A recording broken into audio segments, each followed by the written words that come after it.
Dios te espera en el altar. Es trigo de nuestros campos, racimos de nuestras viñas.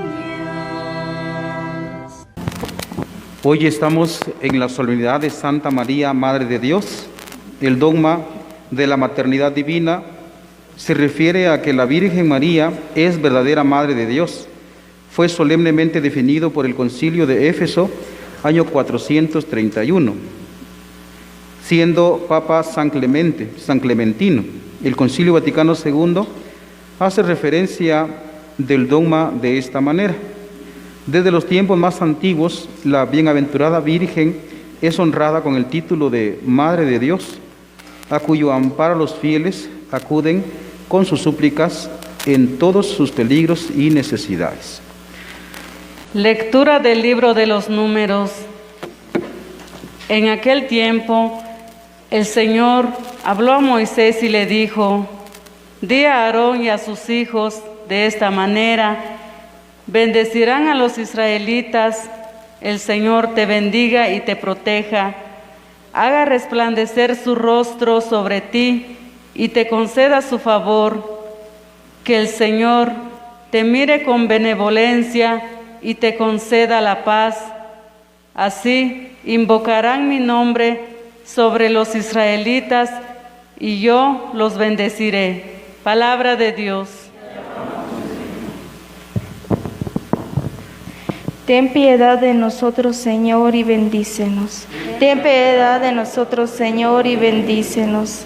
Ten piedad de nosotros y bendícenos. Vuelve, Señor, tus ojos a nosotros, que conozca la tierra tu bondad y los pueblos tu obra salvadora. Ten piedad de nosotros, Señor, y bendícenos. Las naciones con júbilo te canten, porque juzgas al mundo con justicia, con equidad tú juzgas a los pueblos y rigues en la tierra a las naciones. Ten piedad de nosotros, Señor, y bendícenos. Que te alaben, Señor, todos los pueblos, que los pueblos te aclamen todos juntos, que nos bendiga Dios y que rinda honor el mundo entero. Ten piedad de nosotros y bendice, Señor, y bendice.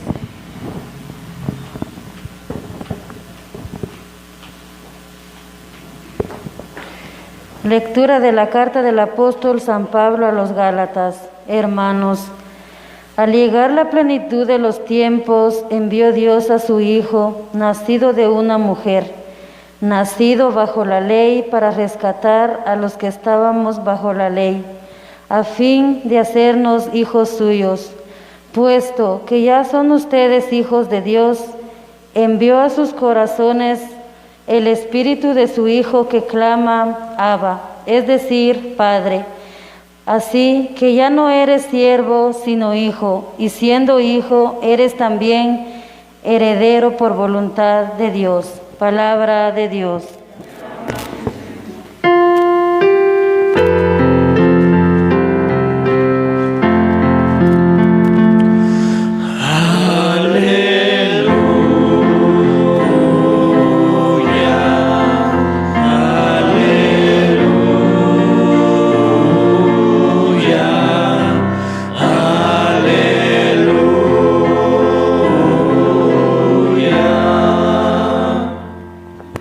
El Señor esté con ustedes.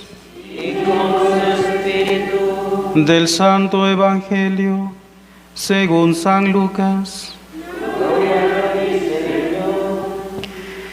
En aquel tiempo, cuando los pastores fueron a toda prisa hacia Belén y encontraron a María, a José, al niño, recostado en el pesebre, después de verlo, contaron lo que se les había dicho de aquel niño, y cuantos lo oían quedaban maravillados.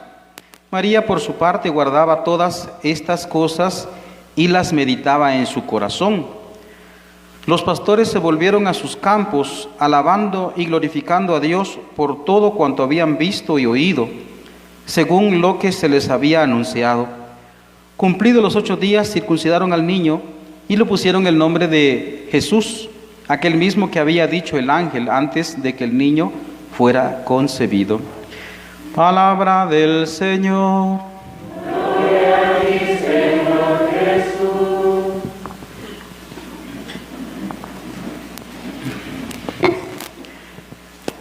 Antes de empezar con la homilía, vamos a hacer una pequeña introducción, hermanos.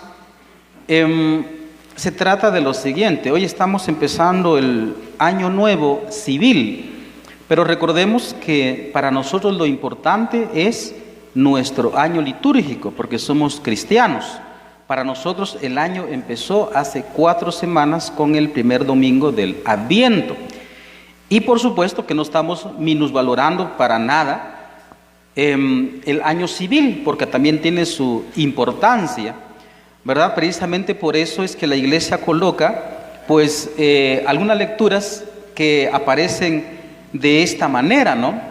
Ayer, precisamente para darle ese enfoque, pues aparecía el texto de la carta primera de San Juan, donde decía: hermanos, este es el último momento, decía San Juan.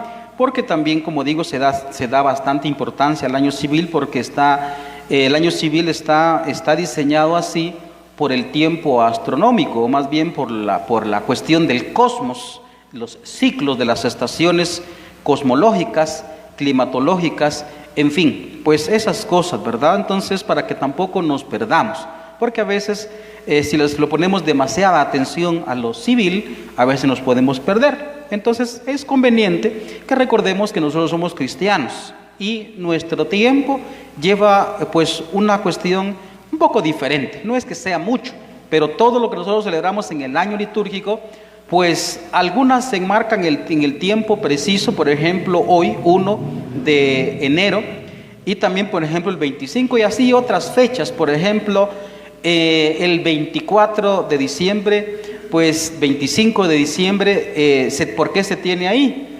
Porque recuerden ustedes que dice ahí Jeremías, el papá de San Juan Bautista, que es Zacarías: nacerá el sol que nace de lo alto. Y entonces el día ahorita empieza a agrandarse. Recuerden, ahorita la noche está como larga y ahorita el día empieza a agrandarse. El 24 de junio, cuando celebramos el día de San Juan, entonces dice las palabras de San Juan, dice: conviene que él crezca y que yo disminuya. Y entonces es muy simbólico el tiempo, porque precisamente ese día, entre esos días, empieza a hacerse chiquito el día. No sé si ustedes sabían, pero la Iglesia tiene su sabiduría, por supuesto, ¿verdad? Y entonces por eso se hace de esa manera. Bien, esta es una introducción que queríamos hacer. Hoy la Iglesia, como digo, quiere arrancar el año bajo la protección de Santa María. Vamos a tener 3 momentos en nuestra homilía. Primero vamos a dar un brevísimo dato histórico para que usted sepa defender también a la Madre de Dios, y no solo la sepa defender, sino la ame principalmente. Segundo momento vamos a tener un dato teológico acerca de esta fiesta. Y tercer momento vamos a tener algo para nuestro alimento del alma, que es pues algo aplicable ya a nuestra fe estrictamente católica. Arrancamos pues. Primero, dato histórico. Pues como decíamos en la pequeña monición, pues esta solemnidad se definió como dogma, es decir, como una verdad de fe que hay que creer, a pesar de que de pronto no la entendamos. Hay que creerlo. El año 431 en el Concilio de Éfeso. La pregunta que surge en este sentido, hermanos, es: ¿por qué será que hasta el año 431 la Iglesia lo definió, cuando, como dice aquí, desde los tiempos más antiguos la bienaventurada Virgen es honrada con el título de Madre de Dios? ¿Por qué hasta ese tiempo? La razón es bien sencilla: porque hay problema, que lastimosamente los seres humanos queremos someter el misterio a nuestra pobre cabecita. Recuerden ustedes la anécdota de San Agustín, ¿no? Que él quería entender el misterio de la Santísima Trinidad. Y entonces dice, pues caminando y meditando, ¿cómo es eso que hay un solo Dios y 3 personas? ¿Cómo así? ¿O son 3 o son 1? ¿Cómo así? No se entiende, porque es ilógico. Y entonces le aparece el angelito ahí en forma de niño, ¿verdad? Entonces que está echando el agua en el mar en un agujerito.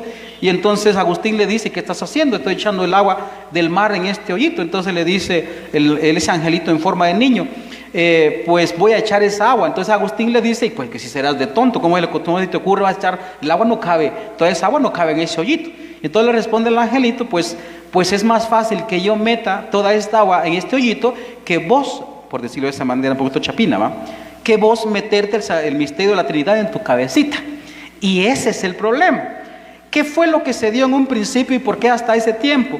Porque como quería, como digo, someter el hombre, el misterio de su cabecita cometió muchos errores.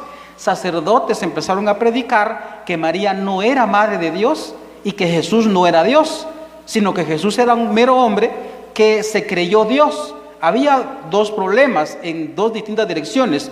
Uno, el problema descendente, y dos, el problema ascendente. Expliquemos eso. Descendente. Resulta que en la época de Cristo, como también en ese tiempo ya 431, había una herejía filosófica, es decir, del pensamiento humano, que rezaba que la carne es mala por sí misma, entonces no les cabía a la gente, o más bien los pensadores, entre comillas pensadores, de que cómo así que el Dios 3 veces santo va a habitar en una carne pecadora. Y eso ya hay datos de esa filosofía herética en la Escritura. Por ejemplo, la carta de San Juan, una de las cartas dice, pues el que no crea que el Hijo de Dios es carne, pues ese es el anatema. También dice San Pablo en la carta a los Colosenses, capítulo 1, versículo 15, si no estoy mal el versículo, pues dice, en Jesús habita la divinidad corporalmente.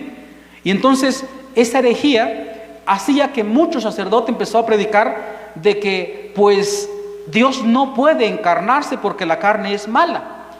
Pero aquí surge un problema un poquito fuerte teológicamente hablando, porque entonces, ¿quién fue el que murió en la cruz? ¿Un fantasma? ¿Un holograma? ¿Una imaginación? Ve, ahí está el problema. El otro problema fue de si este Jesús que caminó por la tierra, entonces es Dios. Y la gente decía, no es Dios, lo que pasa es que es un gran hombre que al fin y al cabo se sintió hijo de Dios y Dios lo asumió como hijo. Entonces, la misma cuestión. Entonces no estaríamos, como dice San Pablo, redimidos. Esos son los problemas que se dieron. Y entonces en este sentido es que se defiende la maternidad divina. ¿Saben por qué? Y María no se molesta en ese sentido. Voy a decir algo que parece que es herético, pero no. María queda siempre en un segundo plano. A María se le defiende no tanto por ella misma, sino para defender que la carne de Cristo es real y que esa carne no es pecado y que Dios realmente asumió una carne mortal como la nuestra. Ve, ahí está. Entonces por eso es que se defiende la maternidad divina, porque ¿qué es lo que nace? Y ese fue el problema que se dio, las discusiones. ¿Qué es lo que nace de una mujer? ¿Un pedazo de carne o una persona? ¿Qué dicen ustedes? ¿Un pedazo de carne o una persona? Una persona.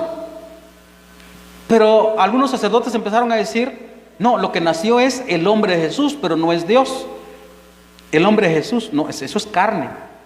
Lo que nace es una persona, nació la persona, el Hijo de Dios. Lo que pasa es, porque ese es el problema ilógico, o lo que miraban ilógico los expertos, entre comillas, que Dios no puede tener madre porque Dios es eterno, Él no tiene principio y no tiene fin. Yo soy el alfa y la omega, dice en el Apocalipsis.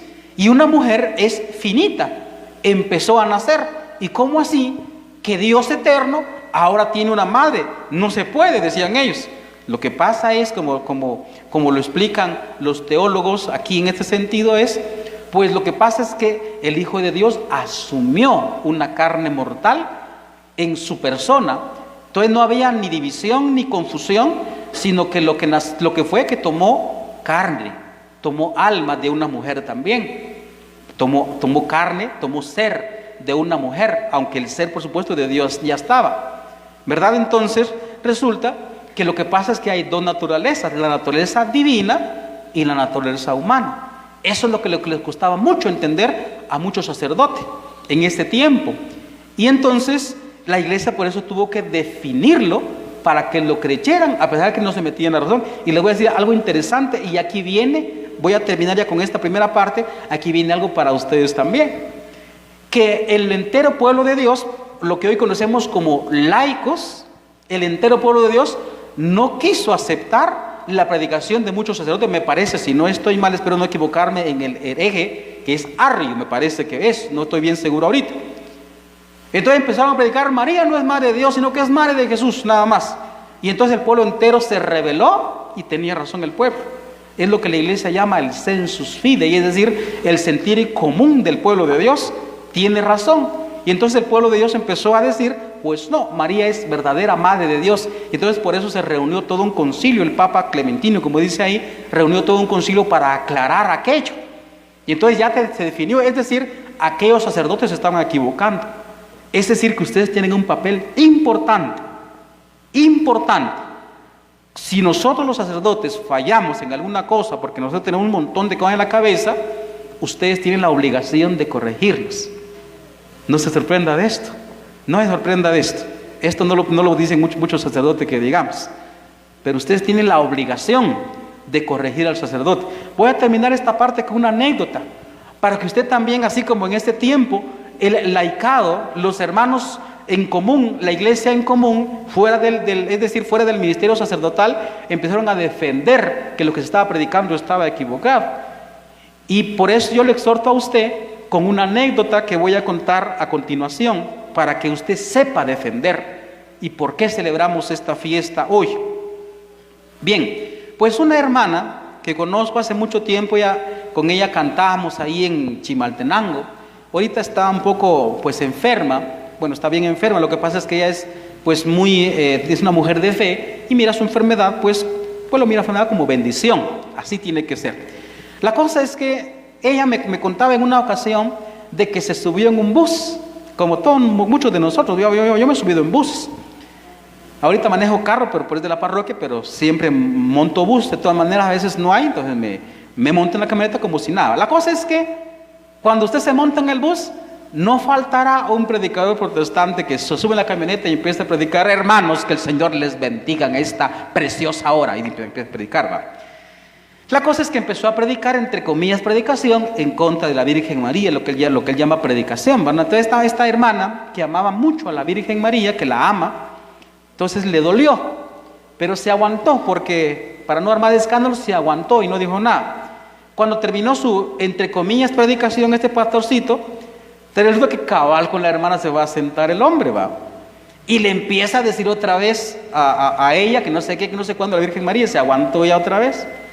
Pero cuando terminó de hablar, le contestó y lo dejó callado. La pregunta que le hizo es la siguiente, y eso se lo exhorto a usted también para que sepa defender su fe.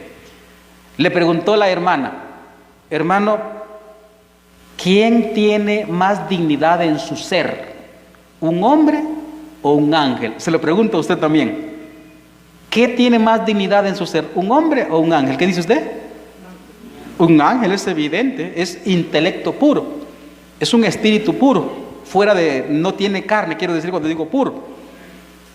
Y entonces, porque nosotros los seres humanos nos corrompemos en el buen sentido de la palabra, es decir, que vamos deteriorándonos poco a poco. Pues así como ustedes respondió, pero la cosa es que él se le entró la curiosidad y dijo, ¿y esa pregunta por qué? Le respondió, hermano, ¿quién tiene mejor dignidad en su ser? ¿Un hombre o un ángel? Y entonces el pastor contestó, pues un ángel. Pero ¿y eso qué tiene que ver con lo que estoy diciendo? Ah, bueno, o sea que el ángel del Señor, por orden de Dios, va a María y se hinca delante de esa mujer, y usted, que es ser humano, usted lo está insultando. Vean eso, impresionante, ¿no? Y el tipo se quedó callado. Bueno, pues con esta anécdota yo le quiero exhortar para que usted sepa defender su fe. Y le conté este dato histórico para que usted sepa de dónde viene y por qué se dieron las cosas. Segundo, vamos a ver, como hemos dicho, un dato teológico, para que usted sepa también, para aclarar siempre, como digo, nuestra fe en torno a este dogma. Dice de las cartas de San Atanasio Obispo, el verbo de Dios tomó de la descendencia de Abraham, es decir, del ser humano, ¿va? Como dice el apóstol, por eso debía ser semejante a sus hermanos. O sea, es decir, miren, en la actualidad estamos envueltos en un mundo de ideas. Los ideólogos manejan la sociedad. Pero cuando uno, por ejemplo, usted tiene su esposo, usted tiene su esposa, usted tiene su mamá, usted tiene su papá, usted tiene sus sobrinos, sus abuelos y toda esa gente que está alrededor suyo. A ver, usted, por ejemplo, observe a su madre. ¿Su madre es una idea? ¿Sí o no? ¿Sí o no? Le pongo a trabajar su cabeza. ¿Su madre es una idea? ¿Sus papás son una idea? No, son de carne y hueso. Usted los ve, los toca. Los toca. Eso es lo que quiere decir este misterio. Que Jesucristo, el Hijo de Dios, se encarnó y por consiguiente Él asumió una carne como la nuestra. Debía ser, como dice aquí la carta a los Hebreos, que está explicando San Atanasio, debía ser en todo semejante a nosotros, como dice también San Pablo, menos en el pecado. Pero asumió una carne mortal. ¿De dónde lo tomó? Por eso coloca el texto, la carta de los Gálatas 4:4. Cuando llegó la plenitud de los tiempos, Dios envió a su Hijo nacido de una mujer. No es una idea. Fíjese que en ese sentido, de pronto algún protestante me está viendo, se va a ofender, pero con mucho respeto se lo digo, pero no sin menos convicción. El protestantismo está muy cerca a la nueva era. Porque dicen, ay, yo me siento perdonado por Dios. Me siento perdonado por Dios. En cambio, imagínense un pastor protestante en una ocasión se fue a confesar con un sacerdote, pastor protestante. Y el sacerdote le entró la curiosidad, mire, usted que ha predicado la palabra, y usted que es pastor protestante, ¿cómo así? ¿Qué se le ocurrió para que usted se venga a confesar? Y le contestó el pastor, es que fíjese que yo necesitaba escuchar que se me perdonan los pecados. Oiga, necesitaba. La voz es un timbre, es física, son ondas electromagnéticas que llegan hacia usted. Eso lo explica también San Agustín. No es que me siento perdonado, no. Entonces, Jesús no es una idea, Jesús no es un holograma, a Jesús se le toca.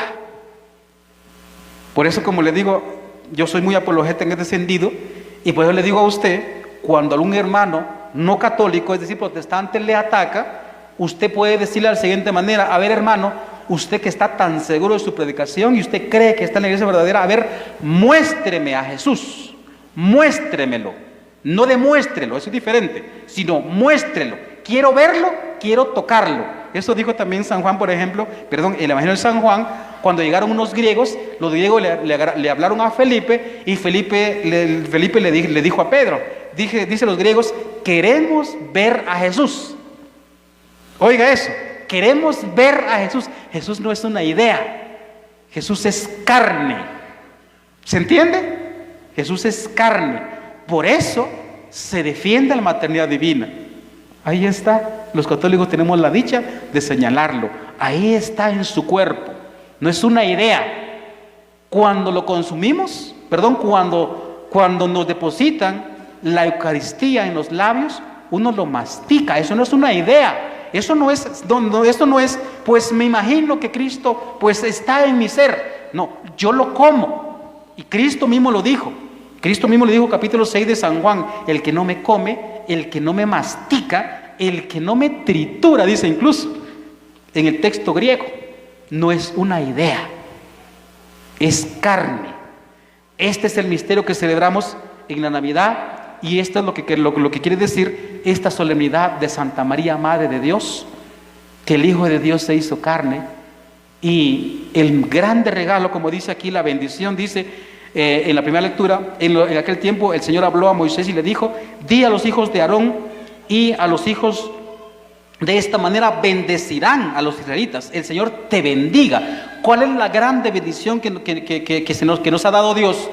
El cuerpo del Hijo de Dios. Sin María no hay Cristo, sin María no hay Jesús. Con todo lo que predican los predicadores, no hay Jesús. Ellos están muy cerca, como digo, de la nueva era, que predican un Dios imaginado, un Dios como holograma, un Dios sentimental, una cosa así. Es peligrosísimo. Tiene que ver con la carne, la realidad de este estado de vida que vivimos nosotros. Tenemos que tener en cuenta eso. Muy bien. Y entonces pues terminamos con esta segunda parte. No me quiero estirar mucho porque cuando siento se me va mucho la lengua. Tercera parte, algo para nuestro alimento. Algo para nuestro alimento. Nosotros aquí somos cristianos católicos. ¿Amén? Somos cristianos católicos. Por consiguiente, pues tenemos que buscar nuestro alimento en Cristo, carne. Bien, pues usted sabrá que yo le he predicado, le he dicho más bien que yo soy muy devoto de Santa Teresita Niño Jesús, y ella tiene unos dichos bien interesantes. Este año le armaron un escándalo al Papa Francisco, porque el Papa Francisco había dicho, lo dijo tanto más bien ahorita ya es el año antepasado, el 12 de diciembre, y lo dijo también el pasado año por 2 veces. Dijo él, María no es corredentora, sino que María es madre, y le armaron un escándalo. Pues bien, Teresita, que es una santa, y eso es un camino seguro también, dijo palabras parecidas. Mire, ella de tanto que amó a la Virgen, incluso hace juego de palabras, hace poemas con su amor tanto a Jesucristo como a la Santísima Virgen María. Dice ella, oh María, si tú fueras la reina del cielo y yo fuera vamos a ver, si es al revés, es que como es un juego de palabras me confundo, porque mi silogismo a veces me falla un poquito mi cabeza. En fin, bueno, hagamos otra vez el lema que dice Teresita en ese juego de palabras. Oh María, si yo fuera la reina del cielo, y vos fueses Teresa, más bien yo quisiera que vos fueses la reina del cielo y yo Teresa, y queda igual. Pero lo que pasa es que como está enamorada, entonces juega con las palabras. Y entonces, pero partiendo de ese dato que dice Teresita, entonces ella dice, yo quiero ser yo misma, porque así voy a tener una madre a quien amar. Mire lo que dice Teresita, impresionante, a mí me impresionan sus palabras, que dice, la Virgen Santísima parece que tuvo menos dicha que yo, porque yo sí tengo una grande dicha que la Virgen no tuvo. ¿Cuál? De que yo tengo una madre María a quien amar, y María no tiene una madre María a quien amar. ¿Cómo le parece? Es impresionante. Pero yo no sé si usted hasta dónde llega usted a sentir ese grande privilegio que tenemos nosotros de tener una madre no divina, porque ella no es diosa, sino una madre también de carne, que con su carne está en el cielo. Yo no sé hasta dónde se siente usted privilegiada o privilegiado, pero nosotros tenemos esa grande dicha. Y se lo digo yo, que ya no tengo madre. Teresita se le murió su mamá a los 5 años, cuando ella tenía 5 años. ¿Y cómo se siente de extraño cuando ya no hay madre? Hace falta. Los seres humanos estamos hechos así estamos diseñados, para tener una madre, un padre que nos ame y que nos corrija. Uno es así. Entonces por eso es feo, ahorita voy a hacer un comentario un poquito feo, por eso es horrible que un muchachito, una muchachita, la mamá lo prive del papá, que sea mamá soltera. Eso no está en el plan de Dios, porque es horrible. Y yo les sé decir, no es igual tener mamá y tener papá, no es igual que no tenerlos. Y hoy hay cantidad de niños así, yo tengo uno, no tiene ni mamá ni papá, están abandonados por ahí a la buena de Dios. Eso es terrible. Por eso muchos niños terminan suicidándose. O sea, qué privilegio más grande que Jesús nos regaló al dárnoslo al pie de la cruz. Capítulo 19, versículo 25 de San Juan. He allí a tu madre. Y Teresita se sentía tan dichosa de tener una madre a quien amar. Se sentía tan dichosa. Por eso hacía ese juego de palabras. Oh María, si yo fuese la reina del cielo y vos fueses Teresa, preferiría que tú fueras la reina del cielo y yo Teresa, para que así yo tenga una madre a quien amar. ¿Ve? Qué bonito, impresionante. Y Teresita decía, como saqué este comentario del Papa Francisco, porque Teresita decía, María es verdad que es reina, pero es más madre que reina, más madre que reina, más madre que reina. Y entonces uno no se siente abandonado. Voy a concluyo en este sentido, con el grande privilegio que nosotros tenemos. Imagínense, aquí la carta de Ugarda, segunda lectura, dice que cuando llegó la plenitud de los tiempos, por supuesto que llegó para la humanidad entera, para el globo entero, para el planeta entero. Pero muy específicamente, para nosotros latinoamericanos, llegó cuando la Virgen María nos vino a visitar en el monte del Tepeyac el 12 de octubre el 12 de diciembre del año 1431, cuando se aparece con nuestra piel morena y nos trae a Cristo. Qué privilegio tan grande.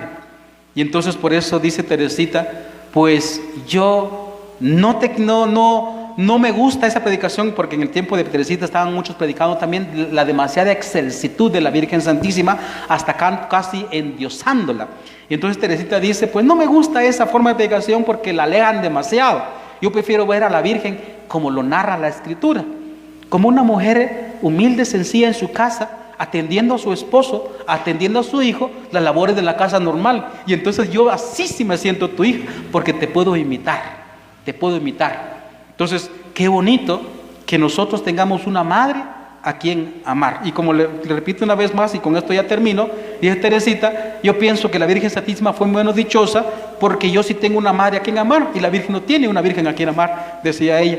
Pues que nosotros nos sintamos dichosos, privilegiados por tener una madre, porque Cristo nos la dio, y entonces sintámosla nuestra madre que nos acompaña todo el tiempo, no importa lo que nosotros seamos pecadores o no, seamos buenos o seamos malos, ella está siempre con nosotros intercediendo y caminando junto a nosotros. Pues caminemos, hermanos, este nuevo año a la par de la Virgen Santísima, que esto no es traicionar el amor al amor de Cristo, sino que donde está la madre, está el hijo, así como en el caso mío. Ahorita ya no existe mi mamá físicamente, pero si no hubiera existido una doña Lorenza, yo no estaría aquí, así de sencillo. Es lógico. Si no existiera la Virgen María, no existiera Jesús. Entonces, donde está la madre, está el hijo. Y María siempre nos trae a Jesús. Acompañemos, o más bien, dejémonos acompañar por los brazos maternales, o como decimos normalmente, popularmente, pues por el manto, dejémonos cubrir por el manto de la Virgen Santísima, dejémonos abrazar por ella. Uno nunca se va a sentir huérfano. Amén.